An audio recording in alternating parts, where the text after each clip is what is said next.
A possível prisão do ex-presidente Trump começa a ganhar corpo e a justiça americana divulgará como que foi o mandato de busca e apreensão na mansão do ex-presidente Trump. Inclusive o Trump pede, por favor, divulguem isso que eu também quero saber. A economia da Rússia vai cair 4%, caiu 4% nesse segundo trimestre, e por incrível que pareça é uma notícia positiva, porque a previsão era cair 7%. Ao mesmo tempo, a Rússia rompe relações dos Estados Unidos pelo New START, um programa de desnuclearização e fiscalização da utilização de armas nucleares. Esse papo tá ficando perigoso. E a gente teve também o Salman Rushdie, que é um escritor polêmico, nasceu na Índia, mas tem aí descendência britânica, inclusive descendência muçulmana. Ele era perseguido principalmente pelo Irã e foi alvo de um atentado hoje nos Estados Unidos. Por que isso aconteceu? Lituânia visita Taiwan e acho que assim, dá uma confirmada, né? China, cadê o seu poder geopolítico? Agora Lituânia, possivelmente Reino Unido, Estados Unidos, todo mundo pode visitar a ilha? Isso não vai acabar bem. Se vocês querem entender um pouco mais sobre esses assuntos, e muito mais também sobre geografia, geopolítica, atualidades, política, polêmicas, enfim. Tudo para você se manter sempre bem atualizado, já se inscreve no canal, deixa seu like, compartilha esse vídeo, que eu, professor Ricardo, conto muito com a sua ajuda. Beleza? Para quem ainda não sabe, galera, sou candidato a deputado estadual por São Paulo, e mesmo que você não seja do estado, eu de verdade conto muito com o seu apoio, ainda sem fazer a campanha porque é proibido, claro, não estou pedindo voto, mas estou pedindo para que você me siga nas redes sociais, para que eu consiga conversar um pouco mais com você, escutar propostas, ouvir propostas, né? Para a gente conseguir um plano de campanha aqui bem interessante e que, claro, para que você conheça um pouco mais minhas ideias, tá? Eu vou contar muito com a sua ajuda, com a sua participação. Tamo junto? Então segue lá no Instagram. Nem que seja para criticar também, tá? Me dá uma sugestão lá. Tamo junto. Democracia é isso mesmo. Seguinte, ó. Das notícias mais importantes, acho que é importante a gente começar com a questão do Trump, né? Eu falei para vocês ontem que, excetuando a questão ali do Capitólio e tal, que ainda está, né, correndo a investigação, a gente tem uma coisa muito mais séria, que é a possibilidade do Trump ele ter pegado alguns documentos oficiais e começar a vazar, que inclusive eram documentos ligados a arsenal nuclear dos Estados Unidos, e ter levado ou para sua mansão na Flórida, ou ter destruído esses documentos confidenciais.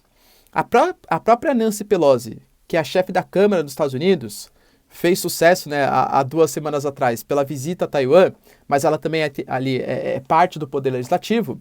Ela estranhou um pouco a situação porque disse que para ter uma busca e apreensão na casa de um ex-presidente é porque é uma coisa extremamente séria. Bom, rolou. Aparentemente, né, não foram divulgado o que foi encontrado, coisa que o valha, mas houve uma pressão muito grande do Partido Republicano e do Trump, que considera que isso, na verdade, é uma perseguição política, porque ele seria o grande favorito, ainda mais com a impopularidade do Biden, para ser eleito em 2024, tá? Se é ou não, de novo, a justiça americana anunciou que vai divulgar o que tem nesse mandato, né, de busca e apreensão, por que foi necessário fazer isso, e o Trump pediu, por favor, façam isso, tá? A grande questão é que se não teve uma motivação muito forte ou coisa que valha, isso pode servir não para inviabilizar, achar que o Trump fez alguma coisa errada, na verdade fortalecer a sua campanha. A gente tem que ver quais vão ser os resultados dessa investigação. O Trump ficar inelegível, muito difícil, porque a Constituição americana, ela garante que para você se eleger nos Estados Unidos, basta você ter mais de 35 anos e pelo menos 14 anos de moradia nos Estados Unidos. E o Trump, claro, ele cumpre esses 2 pré-requisitos. Vai ser uma briga judicial caso o Trump seja condenado. Escuta o que eu estou falando e vai dar problema para a democracia americana que já não anda muito bem das pernas. A Rússia hoje anunciou que teve uma queda no segundo trimestre de 4% do seu PIB, o que, claro, é muito importante, tá? Mas é menos pior do que se achava, porque esperava-se que a queda fosse de 7%. Segundo o Ministério da Economia da Rússia, segundo o Banco Central Russo, a tendência é que a Rússia atinja o fundo do poço no primeiro semestre de 2023 e que no segundo semestre de 2023 a Rússia já inicie o seu processo de recuperação econômica. Será? É esperar para ver. De novo, né? A gente também achava que o mundo, quando começasse a abrir um pouco mais da pandemia e tal, a economia ia recuperar, as bolsas iam subir, né? O que a gente está percebendo? Aumento da inflação, expansão do crédito, aumento do preço dos combustíveis. É difícil fazer grandes previsões econômicas, ainda mais daqui 2 anos. E se estoura um conflito em Taiwan? Se estoura um conflito Europa? Se estoura um conflito, sei lá, no mundo aí?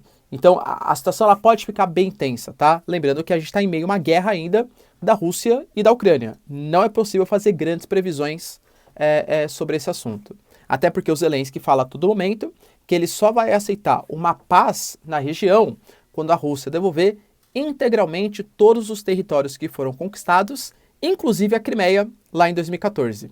Ou seja, pelo menos com Zelensky, se ele continuar mantendo a sua promessa, não há chance de paz. Para piorar ainda mais a situação, a gente tem uma série de planos recentes, uma série de tratados recentes acerca da questão nuclear. Por quê? Manter muitas ogivas nucleares é perigoso para o mundo, claro, mas mais do que ser perigoso para o mundo, representa um grande custo para os estados, em manutenção, gastos militares e tal.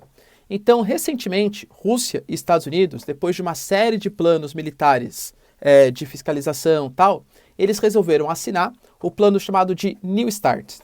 Esse plano New START, ele garante, dentre outras coisas, uma supervisão mútua das ogivas, tanto dos Estados Unidos como das ogivas, fala soviéticas, né? Das ogivas russas nesse momento.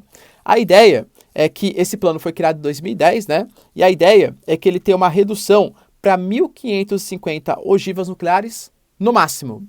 E cada país, Estados Unidos e Rússia, pode ter o direito de fazer 20 expensões no outro país por ano. Ou seja, é como se fosse assim, uma espécie de fiscalização mútua.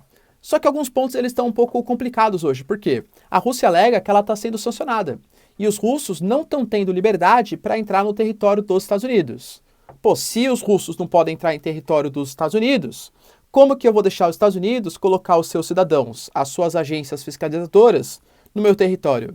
A Rússia rompeu de maneira unilateral o New START, um dos poucos acordos nucleares que ainda vigorava com respeito entre Rússia e Estados Unidos. Na verdade, desde o início da pandemia, mas aí, claro, por fatores de pandemia, não havia essa fiscalização mútua, né, entre os dois países. E a Rússia, nesse momento, achou que estava sendo feito de besta e também saiu de maneira unilateral. Mas garante, se os Estados Unidos voltar a deixar cidadãos, fiscalizadores entrarem em território dos Estados Unidos, a gente volta para o acordo. Só que não é bem assim também, tá? Por quê? Os Estados Unidos já estava pretendendo colocar, por exemplo, a China dentro do programa New START, porque considera que a China não deveria ficar tão livre assim para desenvolvimento de arsenal nuclear e coisa que o valha. Lembrando que a China tem grandes rivalidades com Taiwan, que é um aliado dos Estados Unidos. A Rússia nem acha uma opção tão ruim assim, mas considera que para isso acontecer, tem que ter uma fiscalização, por exemplo, nas cerca de 500 ogivas que existem de Reino Unido e França, que eles também merecem. E aí, a gente vai começar a fiscalizar, então, mutuamente todos os países? Paquistão, Índia, Israel, vai abrir que tem ou que não tem? Coreia do Norte, vai lá fiscalizar a Coreia do Norte, percebe?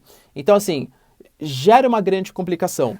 Pode perceber que sempre que tem um papo de desnuclearização, fim da corrida armamentista, redução das ogivas nucleares, é Guerra Fria novamente. Então, você reduz primeiro. Não, você reduz primeiro porque eu te considero mais perigoso. Não, mas quem é perigoso é os Estados Unidos, que foi o único país que já usou armas atômicas contra uma população. Não, mas vocês, China e Rússia, são modelos mais ditatoriais. E aí fica nessa discussão que não se resolve nunca e, na prática, todo mundo mantém as suas armas nucleares. O hard power, a influência militar, geopolítica, continua sendo extremamente relevante, tá? Só uma notícia aqui, rapidinho. Teve um escritor chamado de Salman Rushdie, que ele é um escritor, ele é britânico e indiano, né? Na verdade, ele nasceu na Índia, mas quando a Índia ainda era a colônia dos britânicos. E ele é de uma família muçulmana. E ele escreveu uma série de textos, inclusive uma série de livros, inclusive o mais conhecido, que é conhecido como Os Versos Satânicos, em que ele meio que satiriza a figura de Maomé, mesmo sendo muçulmano. O livro narra uma história de um empresário chamado Maomé, que se converte numa espécie de profeta. Né? Enfim, é uma óbvia referência a Maomé. Grande parte dos muçulmanos não aceita a representação, ainda mais de maneira caricata, de maneira satírica, enfim, do seu principal profeta. À época, o Ayatollah do Irã, o Ayatollah Khomeini, que inclusive foi o Ayatollah da Revolução Iraniana de 1979, 10 anos depois, ele fez um negócio chamado de fatwa. O que é isso? ele deu autorização, mesmo sem ser o poder judiciário, de, inclusive, uma sentença de morte para essa pessoa. Inclusive com o Irã, o Estado iraniano, oferecendo uma recompensa para quem matasse esse escritor. Ele ficou foragido, claro, né, com uma série de ameaças, enfim.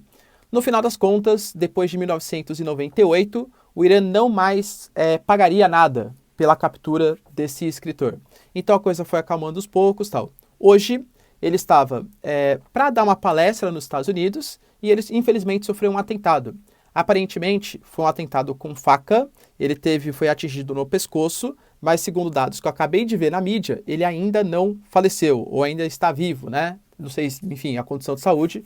Ele tem 75 anos, se eu não me engano, já é bem idoso, tá? Mas complicado isso, né? Complicado. O que você considera? É uma certa intolerância religiosa do autor que não respeitou a religião muçulmana, ou os muçulmanos não deveriam partir para cima, ainda mais com a possibilidade de tirar a vida da pessoa, porque ele retratou de maneira fictícia um personagem, mesmo que de maneira satírica ou, enfim, a figura do Maomé. Deixa aí nos comentários, quero saber sua opinião. E para finalizar, hoje tivemos na verdade, né, a confirmação já vinha, que a Lituânia fez mais uma visita diplomática a Taiwan depois dos Estados Unidos. A Lituânia é membro da OTAN, ponto importante. A Lituânia é um dos países bálticos, ex-membros da União Soviética, e tem hoje um cobertor bem interessante, né, de proteção militar da OTAN. A Lituânia, recentemente, ela abriu um escritório de representação diplomática de Taiwan no seu país. Isso já foi alvo de grandes controvérsias da China, aplicou sanções, excluiu de blocos e tal. Mas a Lituânia continuou essa política de aproximação e fez a visita. A China prometeu respostas severas à Lituânia por conta dessa visita. Só que eu falei para vocês, respostas severas à Lituânia, a Lituânia é membro da OTAN. A OTAN, convocação do artigo 5º, todos os países, inclusive os Estados Unidos, devem defender. E aí, percebe que começa a complicação? Pô, não responder aos Estados Unidos, depois de uma agressão tão grave do Xi Jinping ou do Partido Comunista Chinês, vou derrubar o avião da Nancy Pelosi, ela pode falecer, enfim, já é complicado. Agora, nada contra a Lituânia, claro, mas da Lituânia, percebe que isso é uma certa redução do hard power chinês? Eles não podem fazer muita coisa contra Taiwan e nem contra o mundo ocidental, porque eles crescem muito baseado hoje numa expansão dos BRICS. Taiwan é liderança de chips, semicondutores, tão necessários à economia chinesa, embora algumas sanções estejam sendo feitas, mas a China está ficando um pouco sem resposta, porque aí você começa a perder credibilidade no mundo. A China, ela também se destaca e investe cada vez mais nesse aumento do poderio militar. Penso eu que exercícios militares por volta, enfim, ao longo de Taiwan, não são necessários. Eu não quero que aconteça nada, tá? Mas pensando eu como Xi Jinping com o Partido Comunista Chinês.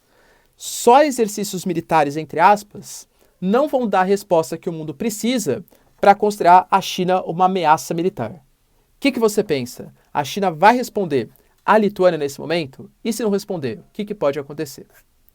Se vocês curtiram o vídeo, pessoal, já deixa seu like, se inscreve no canal. Tamo junto, beijos, abraços e tchau, tchau.